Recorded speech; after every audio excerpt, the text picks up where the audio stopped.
모세가 그의 장인 이드로에게로 돌아가서 그에게 이르되 내가 애굽에 있는 내 형제들에게로 돌아가서 그들이 아직 살아있는지 알아보려 하오니 나로 가게 하소서. 이드로가 모세에게 평안히 가라 하니라. 아멘. 여러분, 하나님께서 모세에게 애굽으로 가라라고 말씀하시는데 이 하나님의 말씀에 잘 순종이 되지 않았습니다. 그래서 모세 핑계가 어떤 거였습니까? 하나님, 제가 말주변이 없습니다 라는 거였어요. 네. 그러니 저는 이 일에는 영 부적절한 사람 같으니까 다른 사람 찾아줬으면 좋겠어요, 뭐 이런 얘기로 모세가 안 가려고 하는 거죠. 여러분, 잘 생각해 보세요. 우리의 대부분의 핑계는 주로 어디서부터 시작이 됩니까?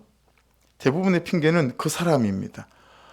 그 사람 때문에요, 그놈의 남편 때문에요, 그분의 아내 때문에요. 하여튼 우리는 사람을 핑계로 삼지 않습니까? 그렇죠? 내가 원래 이런 사람이 아니었는데 이 사람과 살다 보니 너무 혈기가 많아졌다는 거예요.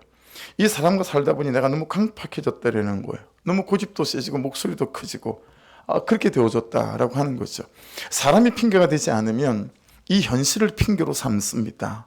그래서 이 현실 때문에 내가 이렇게 되어졌다라는 거죠. 목사님, 누구도 예배라고 할 거 없이 이런 현실을 만나면 저 같은 선택과 결정을 할 수밖에 없을걸요. 예외가 없을 겁니다. 그렇게 말하면서 내 태도와 내 삶을 정당화해요.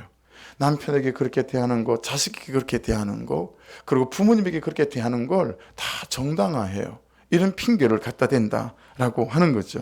그런데 이런 모세의 핑계는 조금 일반적인 핑계하고 사뭇 달라요. 왜 그래요? 그 사람을 핑계하거나 이 현실을 핑계하는 게 아니고요, 나를 핑계하는 거예요. 네, 나를 핑계하는 거예요. 보세요. 오주여, 나는 본래 말을 잘하지 못하는 자입니다. 나는 입이 뻣뻣하고 혀가 둔한 자입니다. 그렇게 얘기하는 거죠. 전 말을 잘 못하니까 저 애국 가서 이런 말 못 전해요 라고 하는 건 아니겠어요? 근데 실상은 여러분 어땠습니까? 사도행전 7장 22절 말씀을 보면 모세가 애국 사람의 모든 지혜를 배워 그의 말과 하는 일들이 능하더라 라는 거예요. 실상은 모세가 되게 말 잘하는 사람이었다 라고 하는 것입니다. 그렇죠? 단지 지난주 말씀처럼 존재적인 그는 낙심을 핑계 삼아서 쉬운 길을 선택하고 싶었고 편한 길을 선택하고 싶었다라고 하는 것입니다. 여러분, 이것은 모세 겸손이 아니었어요. 우리는 보세요, 불순종을 겸손으로 둔갑시켜서 사용하는 것에 되게 능숙한 기술자들입니다. 전 아직 아닌 것 같아요. 저는 못해요. 겸손 같지만 여러분, 이게 겸손을 가장한 불순종일 때가 너무 많이 있다라고 하는 것입니다. 우리는 나의 그러한 태도와 선택과 결정을 마치 내가 내 한계를 인정하는 정직한 겸손인 것처럼 겸손의 포장지를 잘 입혀서 그 사람을 사랑하는 것도, 그 사람을 받아내는 것도 불순종하고 살아가는 게 아닐까라고 하는 것이에요. 그 사람이 내가 받아주지도 못할 정도로 고쳐 쓸 수도 없고 사랑할 수도 없는 그 정도의 사람은 아니다라고 하는 거죠. 나의 현실이 어떻게 손쓸 방법이 없는, 어떤 처방도 없는 그런 현실이 아니다라고 하는 거예요. 그냥 안 하고 싶은 거예요. 말씀이, 야, 너는 아내이니 남편에게 복종의 언어를 써야 돼 라고 끊임없이 말씀하심에도 불구하고, 목사님, 그 사람이랑 한번 살아보세요. 그 사람한테는 복종의 언어를 쓸 수가 없다니까요. 그래서 그러는 거예요. 남편은 아내에게 사랑의 언어를 써야 됩니다. 그렇게 하십시오. 태도와 말이 항상 공손해야 됩니다. 가능하면 아내에도 존칭을 쓰는 게 좋습니다. 목사님, 그 여자랑 살아보십시오. 그러면서 그 사람은 그럴 수가 없는 사람이다라고 하는 거죠. 근데 여러분, 실상은 안 하고 싶은 거예요. 안 하는 거예요. 그냥 내가 하기 싫은 거예요. 이렇게 하나님에게 들킨 모세의 마음이 어떤 거였습니까? 모세의 마음이 하는 게 다 들켰어요. 하기 싫음이었어요. 하기 싫어요. 안 하고 싶음이었습니다. 그만하고 싶음이었습니다. 무엇보다도 저 할 만큼 했거든요, 이런 마음인 거죠. 굳이 내가 왜 합니까? 내가 왜 그래야 되는데요? 다른 사람은 다 그렇게 안 살잖아요. 다 목사님 그냥 내가 지금 선택하려고 하는 이 선택처럼 다 산다니까요. 뭐 이런 거죠. 네. 여러분 그래 놓고 부모님 몰래, 그죠? 이혼해버리고, 그리고 이혼했어요라고 통보하고, 뭐 이렇게 세상이 되어져 가는 것 아니겠습니까? 이때 하나님은 모세형 아론을 말씀하십니다. 자, 14절인데 오늘 본문은 지난주 본문이었지만 같이 한번 읽어볼게요. 여호와께서 모세를 향하여 노하여 이르시되 레위 사람 내 형 아론이 있지 아니하냐. 그가 말 잘하는 것을 내가 아노라. 그가 너를 만나러 나오나니 그가 너를 볼 때에 그의 마음에 기쁨이 있을 것이라. 여러분 제 말씀을 이제 제가 한 점째 말씀에 좀 머물렀었는데요. 여러분 어떠세요? 여러분은 여러분의 기도 제목 속에 하나님 제가 좀 쓰임받고 싶어요. 혹시 그런 기도 제목들 가지고 있지 않으세요? 우리 청년들 중에 하나님께 너무 쓰임받고 싶어하는 기도 제목을 몇 년째 계속 갖고 있는 청년이 있어요. 그리고 요즘은 이제 거기에 조금 더 하나가 더 붙었어요. 하나님 저 비처럼 쓰임받고 싶어요. 네, 그런 간절한 기도 제목을 갖고 있는 청년이 있거든요. 그 청년을 비롯해서 이 자리에 앉아 있으니까 여러분들도 혹시 어떻게 하면 내가 하나님께 좀 쓰임받을 수 있을까? 어떤 그런 기도 제목이 있다면 오늘 방금 읽은 이 14절 말씀을 좀 잘 살펴야 하거든요. 이걸 잘 살펴보시면 어떤 사람을 하나님께 쓰시는지를 볼 수 있어요. 여러분 말 잘하는 사람이 아론밖에 없었겠어요? 그렇지 않아요? 아니 말 잘하는 사람이 얼마나 많습니까? 여러분 세상에 나가보면 야, 참 똑똑하다 싶은 사람이 굉장히 많지 않아요? 참 말 잘한다 싶은 사람이 굉장히 많지 않습니까? 근데 여러분 말 잘하고 좋은 대학 나오고 뭐 그런 사람이 다 쓰임 받습니까? 그렇지 않아요. 네, 그렇죠? 아론밖에 사람이 없는 게 아니었다라고 하는 거예요. 아론은 모세보다 3살 많은 형이에요.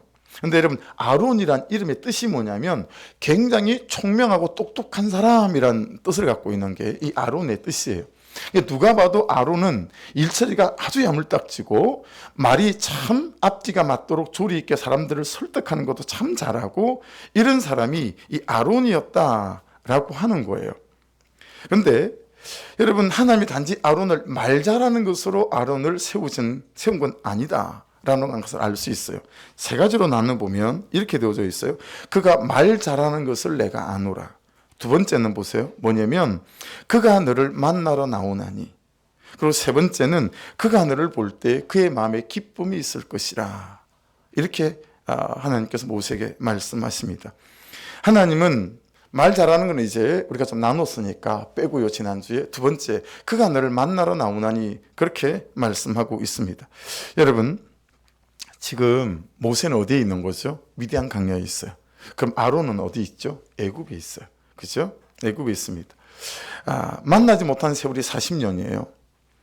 40년을 왕궁에서 고이고이 키웠더니 그것도 태어나는 남자아이들마다 족족 죽이는 그 시대에 공주의 아들로 최고의 환경에서 최고의 학문으로 그렇게 크는 것 같더니 한다는 짓이 자기 민족 해방시키겠다고 애굽 사람 죽이고 살인자가 되어서 도망을 가버린 거죠. 여러분 바로는 그때 모세 가족들을 어떻게 대했을까요? 되게 제가 궁금했어요. 야, 그렇게 여러분 이 모세가 도망간 게요 그냥 어떻게 하다가 이렇게 사람을 죽인 게 아니라 이게 어떻게 보면 역성혁명이란 말이에요. 쿠데타 같은 거란 말이에요. 그렇죠? 유대민족을 해방시키려고 하는 이런 부분이 있단 말이에요. 그러니 여러분 바로 입장에서 이 모세를 가만두기가 그의 가족을 가만두기가 쉽지 않다라고 하는 거죠. 여러분 연좌제 아시죠? 우리나라에는 1980년대까지 연좌제가 있었습니다. 저게 명나라 헌법에서 가져온 대명률에서 가져온 거거든요. 그러니까 만일에 역적이 있으면 그 역적에 막 친척까지 싹 잡아서 죽이던가 아니면 어떤 공직에도 진출하지 못하게 만들든가 이게 연좌제잖아요. 우리나라의 연좌제가 1894년에 폐지됐어요. 근데 여전히 남아있을 수밖에 없었던 이유는 일제치하에 한 40년 있었죠. 그리고 6.25 전쟁을 치렀죠. 그러니 여러분 일본 앞제비도 있고 그리고 벨갱이 앞제비도 있고 그런 거 아니겠어요? 그러다 보니 부역했다고 말하잖아요. 일본에 부역한 사람 그리고 북한에 부역한 사람을 가만둘 수가 없는 거죠. 그래서 어떻게 됐냐면 정확하게는 삼촌까지입니다. 연좌제가 삼촌 관계 되는 데서부터 그의 친척 가족까지 공직이나 공무원이나 뭐 육군사관학교나 이런 데를 진학하지 못하도록 나라에서 연좌제를 가지고 못하게 하는 거죠. 그러니까 불이익을 받은 게 되게 많습니다. 이게 이제 지금은 연좌제가 없어졌다고 하는데 이게 우리 심중에 이런 게 남아있지 않나요? 이러면 바로는 어땠을까라는 거예요. 야, 역사에는 쿠데타를 일으켜서 애굽을 뒤집어 엎고 유대 백성을 자유케 해방하려고 했던 그 모세가 사람 죽이고 도망갔는데 바로는 모세 가족을 가만뒀을까? 이런 질문을 해보게 되어지는 거죠. 보세요. 자기는 그러고 도망가면 끝이지만 남은 가족들은 그 삶이 얼마나 아프고 고달프고 불편하지 않았을까라고 하는 거죠. 그리고 40년 만에 나타난 거예요. 모세와 형 아론은 여러분 충분히 애정관계가 될 수 있어요.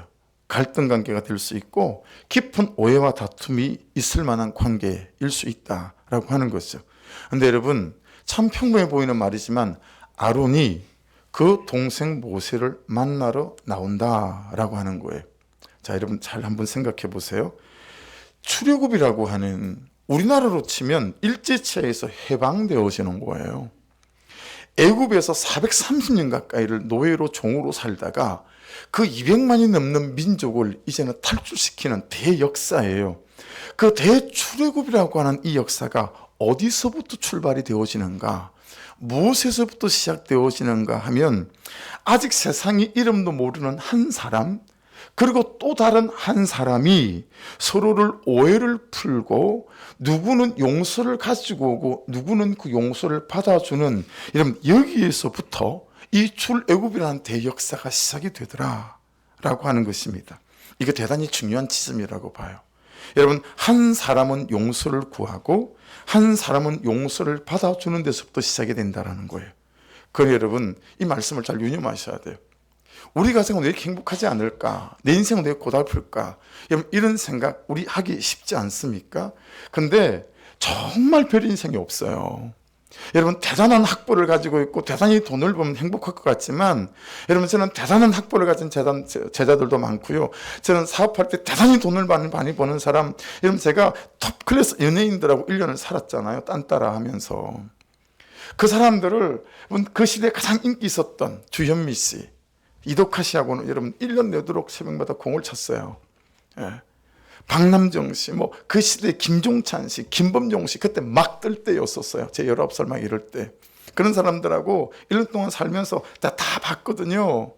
여러분, 스타라고 해서 돈 있다고 해서 여러분 좋은 학벌을 가지고 있다고 해서 인생이 풀리고 행복한 게 아니더라라고 하는 것을 너무 큰 공부를 하게 되어졌죠. 인생의 여러분 대역사는 어디서부터 시작되냐면 누군가는 내가 용서받아야 될 사람에게 여러분 내가 잘못했어라고 용서를 갖고 와서 용서를 구하는 거기서부터 용서받겠다고 용서를 들고 오는 그 사람을 용서해주는 거기에서부터 여러분 이 대역사가 시작된다는 사실을 말씀 안에서 여러분의 것이 되기를 주의 이름으로 축복합니다. 살인자요, 도망자요, 한 가정을 파탄낸 자로 40년을 광야를 헤매다가 고향으로 돌아가 용서를 구하는 사람의 걸음이 쉬웠겠어요? 모세는 쉽지 않았을 거예요, 여러분. 안 가면 그만이잖아요. 살던 대로 살면 그만이잖아요. 그렇지 않아요? 여러분 자기 혼자 살겠다고 온 가정을 쑥대밭으로 만들고 도망을 가더니 40년 동안 미안하다 편지 한 장 없고 잘못했다 편지 한 장 없고 그러더니 불쑥 나타나서 여러분 동생이 나타났을 때 아론이 그 모세의 동생의 용서를 이렇게 받아내주는 거는 쉬웠겠어요? 그 또한 쉽지 않았을 거예요. 그렇지 않아요? 여러분 가족일수록 그냥 이렇게 되는 경우도 되게 많지 않습니까? 그렇죠? 돈 때문에 뭐 때문에 여러분 그러니까 모세에게 무슨 일이 있었는지 아론에게 무슨 일이 있었는지 살피는 게 되게 중요해요. 모세에게 무슨 일이 있었기 때문에 그가 이렇게 애굽까지 나올 수 있었을까라고 하는 거죠. 자, 출애굽기 3장 4절로 5절인데 같이 읽어보실까요? 시작. 여호와께서 그가 보려고 돌이켜 오는 것을 보신지라 하나님이 뜰기나무 가운데서 그를 불러 이르시되 모세야 모세야 하시매 그가 이르되 내가 여기 있나이다. 하나님이 이르시되 이리로 가까이 오지 말라. 내가 쓴 곳은 거룩한 땅이니 내 발에서 신을 벗으라. 여러분, 모세가 하나님을 만났어요. 모세의 심령에 하나님이 있어요. 자, 제가 지금부터 한 10분 어간 말씀드리는 데 있어서 여러분이 어떤 분별을 가지고 말씀을 들으셔야 되는데, 하나님을 믿습니다라는 것과 하나님이 여기 계십니다라는 것을 제가 지금 구별해서 말씀을 나눌 거예요. 내가 교회를 다닙니다, 예배를 드립니다라고 하는 것과 이 안에 하나님이 있습니다라고 하는 것은 여러분 대단히 다른 차이를 만들어낼 수 있어서 그 대목을 지금 말씀드리려고 합니다. 금요일날 우리 큐티 책에 히브리스 12장에 나오는 박열매라고 하는 분의, 물론 가명이겠지만 묵상 간증의 일부인데 들어보십시오. 저는 남편이 술을 먹는 줄은 알았지만 술에 대한 경험이 없어 가볍게 생각했었습니다. 하지만 남편은 거의 매일 음주 가무를 즐겼습니다. 그렇게 남편이 술에 빠져 사는 동안 저는 홀로 세 아이를 키웠습니다. 이 남편이 의사예요. 남편이 외박이 잦아지니 불안과 우울로 이혼과 죽음만을 생각하게 되었습니다. 거기에 남편 병원의 폐업으로 억대 빚을 지고 10년간 기업 회생 절차를 밟으며 경제적인 고난까지 겪게 되었습니다. 이렇게 하나님이 원망스럽고 살 소망이 없어졌을 때 큐티하는 공동체로 인도된 저는 허다한 정인들의 간증을 들으며 내 안에, 밑줄이에요, 내 안에 하나님이 계시지 않음을 알게 되었습니다. 여러분, 이 사람이 예수를 믿고 예배하는 사람이었어요. 그런데 그런 삶의 고난을, 사건을 딱 막닥뜨리면서 자기가 그런 남편을 대하고 그런 속에서 이혼하고 싶다, 죽고 싶다, 그 우울함에 몸부림치는 자신을 보면서 몰랐는데 말씀 앞에 다시 서면서 퍼뜩 깨달아진 게 뭐예요? 내 안에 하나님이 없네. 이걸 보게 된 거예요. 내 안에 하나님이 없다. 이것을 아는 것이, 이것을 깨닫는 것이, 이런 나를 직면하는 것이 세상에서 가장 큰 기적 중의 기적입니다. 인생이 어려울 때가 올 때 우리를 일으킨다는 세상이 말하는 복음이 있어요. 세상이 말하는 세상의 복음 한번 보실래요? 이게 세상의 복음이에요. I can do it. 난 할 수 있다. 두 번째, 여러분, 세상의 복음은 뭔 게 아니면 You can do it. 너 할 수 있어. 세 번째는 여러분, 세상의 복음이 뭐냐면 We can do it이에요. 우리 할 수 있다. 야, 너 할 수 있어. 할 수 있어. 야, 왜 못해? 다 하는데 왜 너만 못해? 막 이러면서 여러분 격려하고 위로하고. 근데 여러분, 저게 전부 다 세상의 복음이라는 거죠. 전부 다 세상의 속임이고 사단의 속임이에요. 여러분, 진짜 우리를 일으키는 복음은 내 안에 하나님이 없다 라는 거예요. 그래서 하나님, 제 안에 하나님이 없어요. 하나님, 이 시간 내 안에 오셔서 하나님 나와 함께 해주시기 원합니다. 여러분, 이 간절한 기도와 간구 속에 내 안에 없는 하나님께서 내 심령을 사로잡게 되어지게 될 때, 여러분, 거기에서부터 모든 일의 출발이 시작되었습니다. 내 안에 하나님이 없다. 이 사실이 직면하는 거죠. 이번 주 월요일 4일이에요.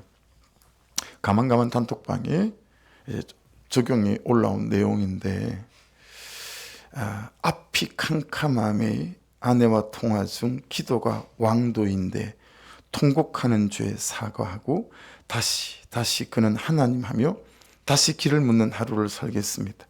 무슨 일인지 몰라요. 정말 전화로 물어보고 싶었지만 무슨 일인지 모르지만, 여러분, 중년을 훌쩍 넘은 한 남자가 얼마나 삶이 앞이 캄캄하면 아내와 통화 중에 통곡하며 울었을까? 무슨 일일까? 얼마나 힘이 드시는 일일까? 제 마음이 다 어려워지는 거예요. 어떻게 기도해야 되나? 근데 여러분, 이 통곡의 끝이 무엇입니까? 다시 그는 하나님 하며 길을 묻는 하루를 살겠습니다. 그는 하나님이시지. 그는 하나님이시. 그러면서 다시 하나님, 그분께 길을 물으며 이 하루를 시작하겠다라는 거예요. 이분 안에 뭐가 있는 거죠? 정말 통곡하며 울 수밖에 없는 캄캄한 현실이 있지만 뭐가 있어요? 이 안에 하나님이 있는 거예요. 이 안에 하나님이 있으니까 다시 그 하나님 앞에 이 깜깜한 현실을 내어놓고 다시 하나님을 바라는 믿음으로 시작하시겠다라는 거 아니겠어요? 그래서 여러분 이분의 적용이 이래요. 살아계신 하나님만 바라보고 갑니다. 내 죄만 보고 갑니다. 하루 이 두 고백 31번 필사하겠습니다. 왜냐하면 제가 새벽 예배 때 이 두 가지 오늘 하루 30분 쓰는 거 우리 한번 적용해 봅시다 했더니 여기에 한 번을 더 보태신 거죠. 무슨 마음인지 아시겠죠? 다른 사람이 하는 30번으로 안 되고 거기에 한 번을 더 보탤 정도로 하나님 제게 하나님이 급합니다 라는 거 아니겠어요? 여러분 하나님이 급하십니까? 돈이 급한 거 말고 여러분 하나님이 급하세요. 하나님이 급하시다는 거예요. 우리의 부르짖는 노래는 있잖아요. 저는 남편의 사랑이 없어요. 이거예요. 그 남편의 사랑이 없는 것 때문에 그냥 모든 아내들이 정신을 차리질 못해요. 예. 그거 없어서 못 살겠다는 거예요. 여러분 모든 남편들이 아내의 순종이 없다고 난리예요. 우리 아내는 순종하지 않는데 돈이 없다고 난리고요. 건강이 없다고 난리예요. 여러분 혹시 지금 그러고 있는 분들이 있다면 제가 여쭤볼게요. 그러면 여러분의 심장 속에 하나님 있습니까? 너무너무 순종 안 하는데 아내가 그 아내를 끌어안고 받아내고 품어낼 만한 그 하나님이 여기 있냐고요. 너무너무 남편이 나를 사랑해 주지 않아요. 너무 외로워요. 그럼에도 불구하고 그 남편을 그래도 복종의 언어로 말씀을 따라갈 수 있을 만한 나를 지키고 이 가정을 지켜내는 그 하나님이 여기 있냐고요. 그 하나님이 여기 있냐고요. 청년들은 사람들이 너무 여러분들 알아주지 않는 것 같잖아요. 왜 이렇게 나를 알아주지 않지? 회사에서, 학교에서 왜 이렇게 나를 몰라주는 거지? 나만 하면 괜찮지 않나? 여러분 그러면서 알아주지 않는 것 때문에 너무 힘이 들 때가 많이 있지 않습니까? 여러분 내 가슴을 내 마음을 들여다보세요. 여러분 내 안에 하나님이 있으십니까? 어떡하지 하나님? 내 안에 하나님이 없어요. 이 고백이 없어요. 이 고백을 안 하고 살아요. 여러분 모세는 하나님을 만났습니다. 그렇죠? 그리고 그 중심 안에 하나님이 있습니다 해서 살인자요 도망자요 가정을 파탄낸 자지만 40년을 광야를 헤매다가 고향으로 돌아가 용서를 구하는 사람이 되어지는 거예요. 그럼 여러분 아론에게는 무슨 일이 있었을까요? 아론에게는 자 다시 14절 말씀을 보십시다. 그가 너를 만나러 나오나니 자 다른 말씀은 띄고 만나러라는 단어 있죠. 저 단어만 집중해서 보시면 되는데 카라라는 단어예요. 근데 여러분 성경 히브리어 원어 성경을 살펴봤더니 저 만나러 카라라는 단어를 어떻게 해석해놨냐면 이렇게 해석해놨어요. 제의적인 용법으로 쓰일 때 하나님을 만난다라는 뜻이라는 거예요. 여러분 제의적인 용법이라는 게 어떤 거죠? 예배할 때마다 이런 뜻입니다. 내가 기도할 때마다 내가 말씀 앞에 서서 큐티할 때마다 그럴 때 여러분 이 아론은 어떤 사람이었냐면 하나님을 만나는 사람이었다라는 거예요. 무슨 얘기예요? 여러분 아론은 항상 예배에 붙어가는 사람이었고 말씀에 붙어가는 사람이었고 적용에 붙어가는 사람이었다라는 사실을 말씀하고 있습니다. 여러분 한 가지가 보였어요. 아 쓰임받고 싶어요. 어떻게 하면 하나님께 쓰임받을 수 있을까요? 아론처럼 말을 잘하는 것뿐만 아니라 항상 예배 앞에 붙어가는 그 사람을 쓰시지 말을 잘하는 사람을 쓰는 게 아니다라고 하는 것을 알 수 있습니다. 여러분 항상 예배 앞에 그리고 말씀 앞에 잘 붙어가고 적용에 붙어갈 수 있기를 주의 이름으로 축복합니다. 해서 자기 혼자 살겠다고 온 가정을 쑥대밭으로 만들고 도망을 가더니 40년 동안 미안하다 용서해 주세요 편지 한 통 없이 불쑥 나타난 자기 동생 모세를 여러분 받아내러 나가는 것입니다. 다시 말씀드립니다. 이 놀라운 대단한 하나님의 일 출애굽의 역사가 어디서부터 출발되고 무엇에서부터 시작됩니까? 아직 세상에 그 이름도 모르는 한 사람과 또 한 사람이 서로 오해를 풀고 누구는 용서를 구하고 누구는 용서를 받아주는 데서부터 이 일들이 시작되어지더라. 적용해 보십시다. 여러분이 용서를 구해야 될 사람은 누구죠? 여러분이 용서를 받아줘야 될 사람은 누굽니까? 여기서부터 우리의 인생은 풀리기 시작한다. 여러분 가족이니 자녀니 아내이니 남편이니 이심전심인데 얘기하겠거니 안 그렇더라고요. 제가 자녀를 넷이나 키우지 않습니까?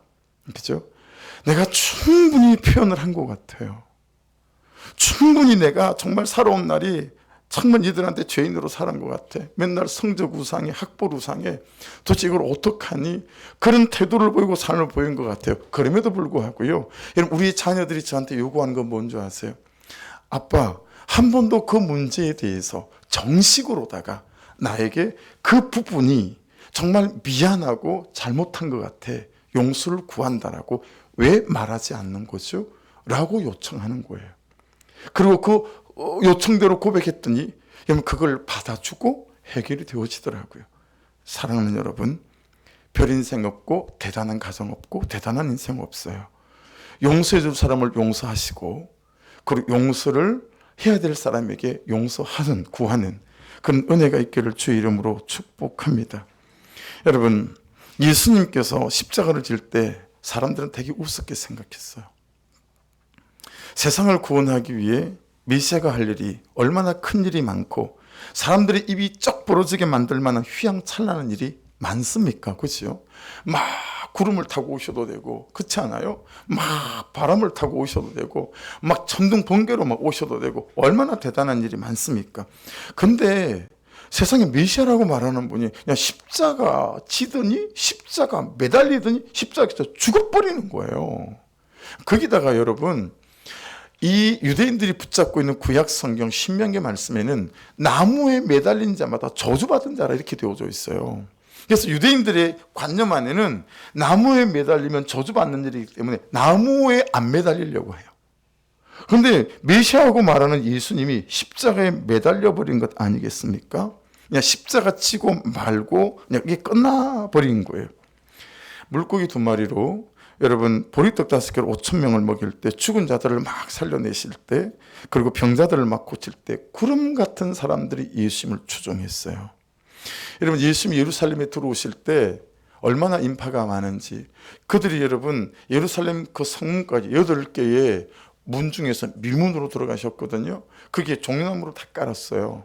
그리고 막 예수님 타고 가시는 나귀 위에 자기 옷을 벗어가지고 막 깔고 이랬던 사람이잖아요. 근데 여러분 예수님께서 십자가에 지시기 시작하실 때 우리가 바야바를 살려줄까요? 예수를 살려줄까요? 그럴 때 그 인파들이 전부 다 여러분 바야바를 살려주고 예수를 죽이라고 전부 다 고아 묻혔어요. 아무도 예수님 주변에 있는 사람이 없었다. 12 제자들도 다 도망갔잖아요. 그렇죠? 근데 여러분 놀랍게도 십자가 지는 그 삶이 우리와 이 세상을 구원했습니다. 할렐루야. 여러분, 여러분들이 여러분의 가정에서 여러분의 맡겨진 사람들을 위해서 십자가 질 때 나도 살고 그도 살릴 수 있습니다. 그런데 우리는 죽자고 십자가를 지지 않으려고 해요. 이 옳고 그름의 판단에 이걸 붙잡고 항상 내가 잘났대요. 내가 옳대요. 그러면서 십자가 치지도 십자가 매달리지도 않아요. 그러니 십자가에서 죽겠냐 이 말이에요. 어떻게 흉내내서 흉내라 그러기는 죄송해요. 흉내 아니죠. 우리가 애를 쓰는 거죠. 십자가에 매달리는데 여러분 조금 해보다가 그냥 십자가에서 내려와 버리는 거예요. 여러분 예수님이 십자가 지는 그 삶이 세상을 구원했고 나를 구원하신 줄로 믿습니다. 내 죄를 씻어내신 것도 나를 구원하신 것도 그 십자가의 보혈이었다라고 하는 것입니다. 자, 어떻게 하나님이신 성자 하나님이신 예수가 어떻게 십자가를 그렇게 잘 감당하고 질 수 있었을까? 자, 자막을 보십시오. 따라 읽겠습니다. 시작. 아버지께서 내 안에 내가 아버지 안에 있는 것 같이 그들도 다 하나가 되어 우리 안에 있게 하사 세상으로 아버지께서 나를 보내신 것을 믿게 하옵소서. 예수님의 끊임없는 고백은 뭐냐면 내 안에 하나님이 있다라는 고백이었어요. 그래서 나는 십자가를 진다라는 거였어요. 예. 그 외에 달리 길을 설명한 적이 없어요. 그 다음 말씀 보실래요? 같이 읽습니다. 14장 10절 시작. 내가 아버지 안에 거하고 아버지는 내 안에 계신 것을 내가 믿지 아니하느냐.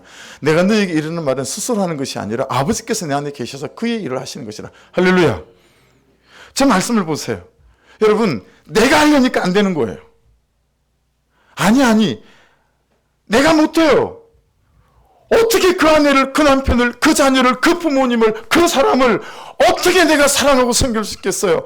여러분, 하나님이 없다라는 걸 보고 하나님 그 부분이 내 안에 계실 때 보세요. 아버지께서 내 안에 계셔서 그의 일을 하시는 것이라. 내가 하는 게 아니고 내 안에 계신 아버지께서 아버지 일을 하신다라는 거예요. 할렐루야. 또 한 구절 보실래요? 요한복음 14장 20절이에요. 시작. 그날에는 내가 아버지 안에, 너희가 내 안에, 내가 너희 안에 있는 것을 너희가 알리라. 할렐루야. 이게 비밀이고 비결이에요. 예수님 안에 아버지 하나님 계시고, 그 예수님 안에, 여러분, 내 안에 그 예수님 계시고, 그러니 예수님 안에 아버지 계시니 내가 예수를 나의 구주로 고백할 때 그 예수님 안에 아버지가 계신데 그 예수님이 내 안에 계시니 내 안에는 하나님도 계시고 예수도 계신 줄로 믿습니다. 그때 내가 할 수 없는 그 사랑을 하고 할 수 없는 그 용서를 하고 할 수 없는 그 사람을 내가 끌어안는 거예요. 그래서 여러분 금요일도 우리가 그렇게 말씀을 나누지 않았습니까? 말씀이 불편하면 밀어내지 마라. 여러분 불편한 말씀은 끌어안는 거예요. 여러분 불편한 사람은 끌어안는 거예요. 밀어내는 게 아니고. 어떻게 가능하죠? 내 안에 하나님이 계실 때 계속 예수께서 말씀하시는 게 이 말씀밖에 없어요. 내 안에 하나님이 있다. 사람들이 하도 묻는 거죠. 예수님이 도대체 이게 어떻게 가능하죠? 어떻게 사람을 살리는 거죠? 내 안에 계신 하나님 때문이다. 할렐루야. 주님, 이건 주님만 가능하신 거죠? 이건 우리는 어려운 거죠? 그랬더니 여러분, 주님께서 이렇게 말씀하세요. 맞다. 요한복음 15장 4절 같이 읽습니다. 시작. 내 안에 거하라 나도 너희 안에 거하리라. 가지가 포도나무에 붙어 있지 아니하면 스스로 열매를 맺을 수 없음 같이 너희도 내 안에 있지 아니하면 그리하리라. 맞다. 내가 네 안에 있지 않으면 너 못해. 그런데 무슨 말씀이에요? 하지만 내가 너 안에 있게 될 때 너도 나 같은 일을 할 수 있다라는 거죠. 그래서 여러분 가지가 할 수 있는 일은 여러분과 저는 가지예요. 우리 예수는 포도나무고 붙어 있는 거예요. 포도나무에 붙어 있잖아요. 그래서 여러분 말씀에 붙어 있으라는 거예요. 그래서 여러분 예배에 붙어 있으라는 거예요. 붙어 있으면 여러분 그 하나님의 은혜들이 내 안에 공급되어지고 내 안에 계신 그 하나님 때문에 감당한다는 거예요. 또 말씀이 그런 말씀에서 또 있어요. 맞다. 요한복음 15장 5절 같이 읽고요. 시작. 나는 포도나무에 내는 가지라 그가 내 안에 내가 그 안에 거하면 사람이 열매를 많이 맺나니 나를 떠나서 너희가 아무것도 할 수 없으면. 저를 보시겠어요? 나는 왜 돈이 안 모일까? 나는 왜 행복하지 않을까? 왜 이런 열매가 없는 거지? 나는 왜 성실해지지 않을까? 나는 왜 아낄 줄을 모를까? 나는 여전히 왜 이렇게 게으른 거지? 나는 왜 이렇게 성품이 혈기스럽고 이럴까? 여러분 열매 없는 나에 대하여 고통이 얼마나 큽니까 우리에게? 그렇지 않아요? 열매가 없으니까 괴롭더라고요. 열매가 없으니까 괴로워요. 여러분 그렇지 않으세요? 근데 말씀이 말씀하시잖아요. 뭐라고 말씀하세요? 내가 그 안에 거하면 사람의 열매를 많이 맺나니. 여러분 여기 살펴서 내 안에 하나님 계시면 저와 여러분은 놀라운 열매를 맺어가는 인생이 될 줄로 믿습니다. 네 안에 하나님 없으면 그런 사람도 안 되고 그런 삶도 안 된다라는 거예요. 그러나 요한복음 13장 12절 좀 더 큰 목소리로 볼륨을 높여서 읽어볼까요? 시작. 내가 진실로 너에게 이르노니 나를 믿는 자는 내가 하는 일을 그도 할 것이요 또한 그보다 큰 일도 하리니 이는 내가 아버지께로 감이라. 할렐루야. 여러분 이 말씀에서 나를 믿는 자라고 하는 것은 저 12절 위에 있는 말씀을 쭉 살펴보면 계속 내 안에가 7번 반복되어져요. 예수 그리스도 안에 하나님이 계신다는 거예요. 그래서 저 말씀을 하신 거예요. 그래서 있잖니 네 안에 내가 있잖아. 그럼 너는 나보다 큰 일을 할 수 있을걸? 그게 주께서 하신 말씀이에요. 나는 못하지만 내 안에 계신 하나님이 하게 하십니다. 여러분 유기승 목사님은 이것을 주님과 24시간 동행이라는 표현으로 사용하시고 로렌스 형제는 하나님의 임재라는 표현으로 그 책에 쓰고 있고요. 유진 피터스 목사님은 하나님과의 사귐, 하나님과의 친밀함, 로이드 존스 목사님 같은 경우에는 하나님의 통치, 하나님의 다스림, 각자 다른 단어와 어법과 달리 쓰기는 하나 그 중심은 뭐예요? 하나님이 없네 이 말이에요.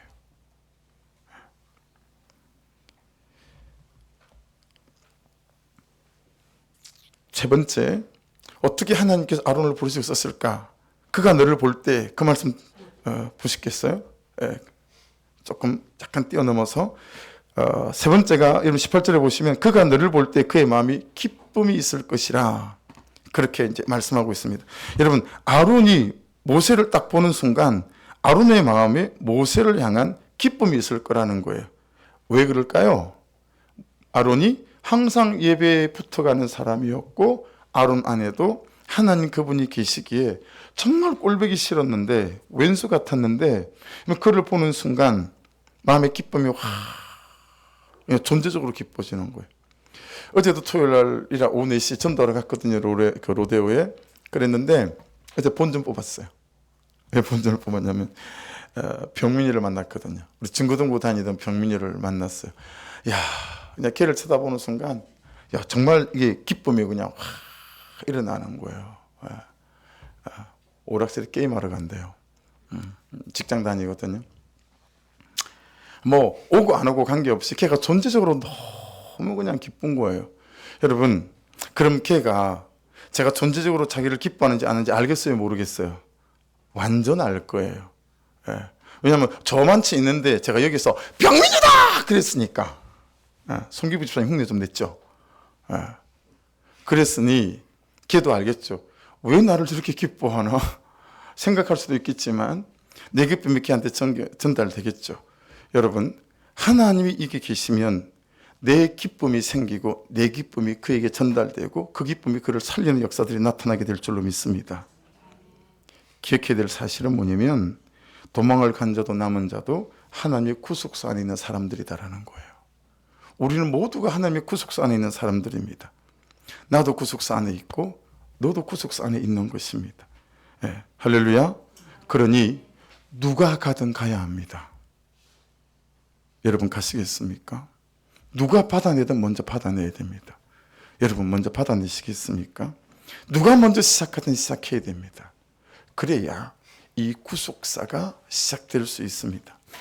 여러분 쌀밥을 먹고 살았던 보리밥에 찬물을 먹고 살았던 40년을 가난 미디안에 살았으니 이제 모세에게 미디안은 고향입니다. 미디안의 광야는 모세에게 놀이터이고요. 안정감도 있고 익숙한 편도 있습니다. 아내도 있고 자녀도 있고 다 있잖아요. 근데 여러분 모세가 그 익숙한 것들과 결별하고 그 길을 떠나 죽을 자리로 나아가는 것입니다. 한번 따라해 주십시오. 익숙하고 편하면 떠나야 할 자리고 불편하고 힘이 들면 있어야 할 자리다. 할렐루야. 다시 말씀드립니다. 말씀이 불편하면 그 말씀을 끌어안으세요. 근데 우리는 말씀이 불편하면 다 가지치기를 해요. 그리고 달달하고 편한 것만 쏙쏙 삼키려고 해요.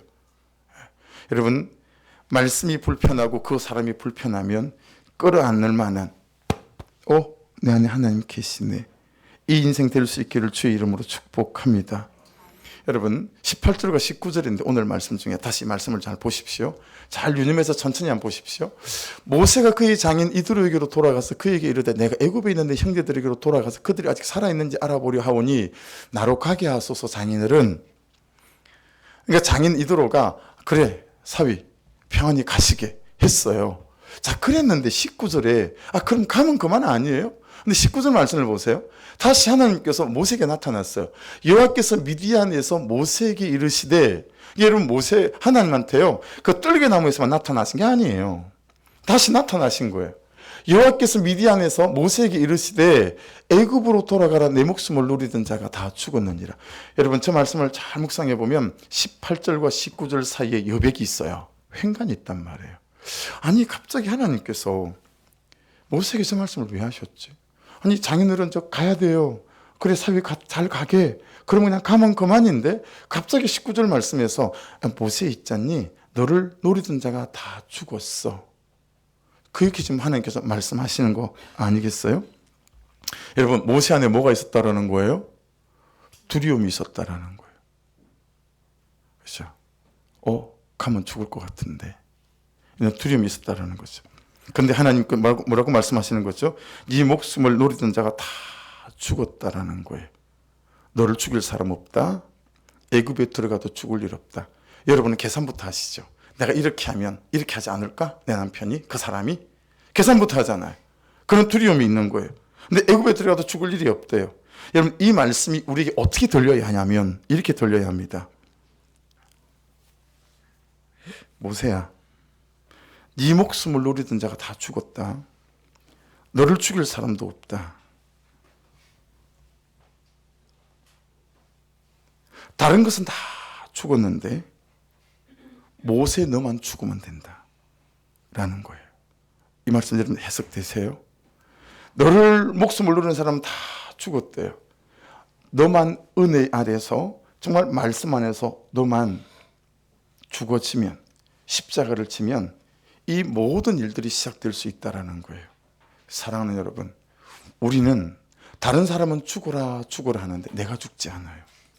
내가 말씀으로 죽지 않고 내가 은혜로 죽지 않아요. 그리고 맨날 내가 나를 주장해요. 그러니 어떤 출애굽도 일어날 수가 없는 거예요. 그래서 여러분 설교 제목을 이렇게 잡았습니다. 그것들이 다 죽었다.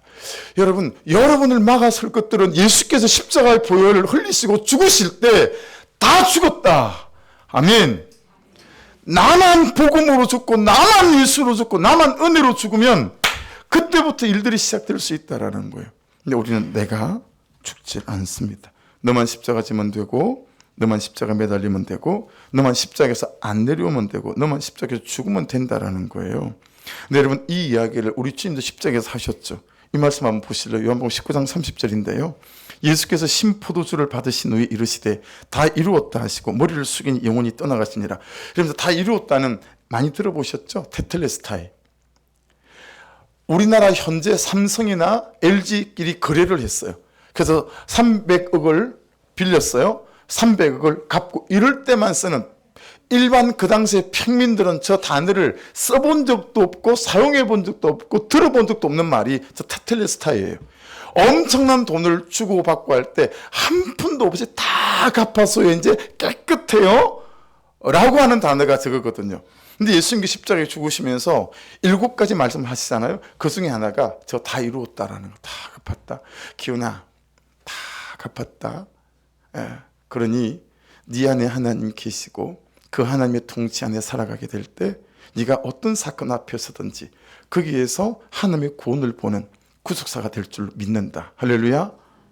다 갚으셨다라는 거예요. 여러분, 이 말씀이 믿어지시고 이 말씀이 들리시기를 주의 이름으로 축복합니다. 예. 그래서 고린도서 5장 17절은 뭐라고 말씀하시죠? 우리가 너무 좋아하는 말씀. 그런즉 누구든지 그리스도 안에는 새로운 피조물이라 이전 것은 지나갔으니 보라 새 것이 되었도다.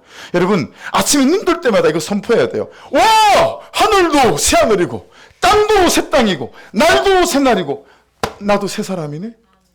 이러고 하루를 시작하시면 돼요. 할렐루야.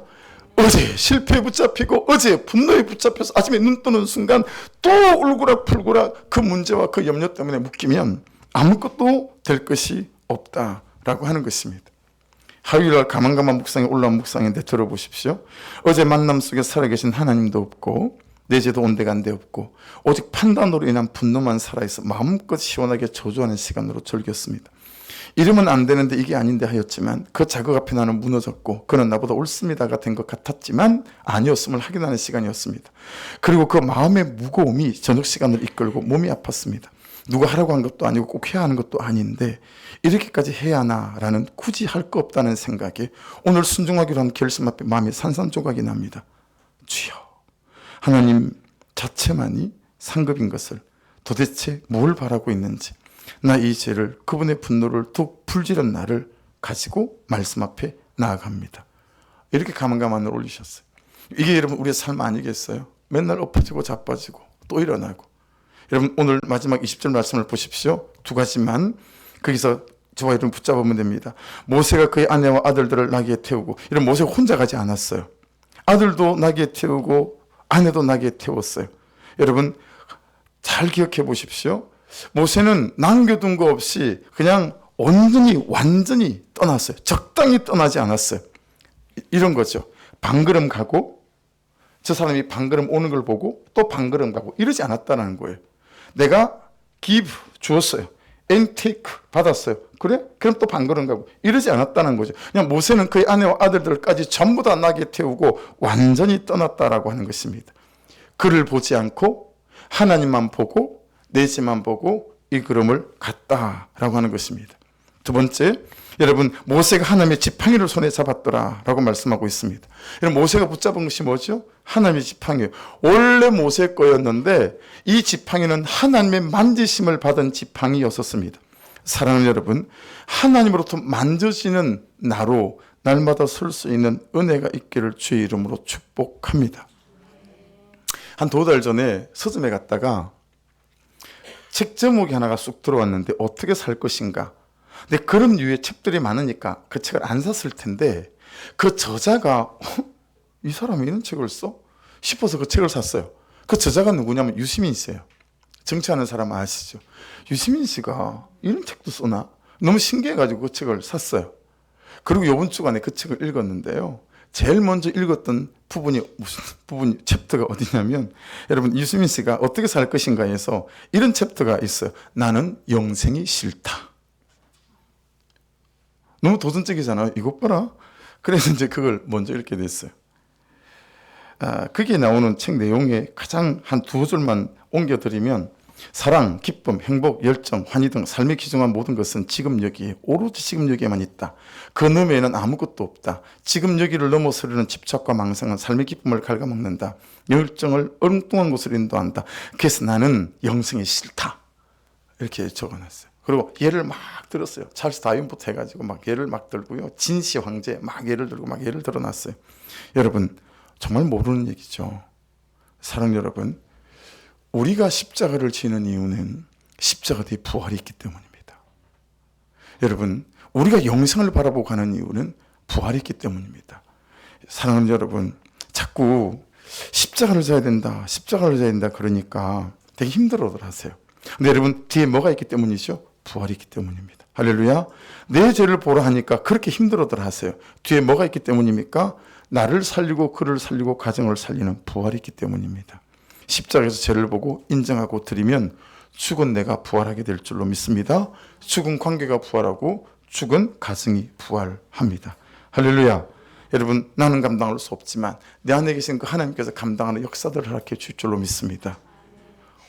오늘 그리고 이 한 주간을 사시면서 계속 내 안에 하나님이 없다, 이걸 살피면서 여러분, 하나님 그분과의 떨어지지 않는 붙어가는 은혜로 말미암아 여러분의 삶 속에서 대출애굽이라고 하는 놀라운 이 역사가 시작되어지는 은혜가 있기를 주의 이름으로 축복합니다. 같이 한번 기도하십시다. 주여, 한번 부르고 기도하며, 아버지, 내게 염려가 있고요, 내게 이런저런 사건들이 있어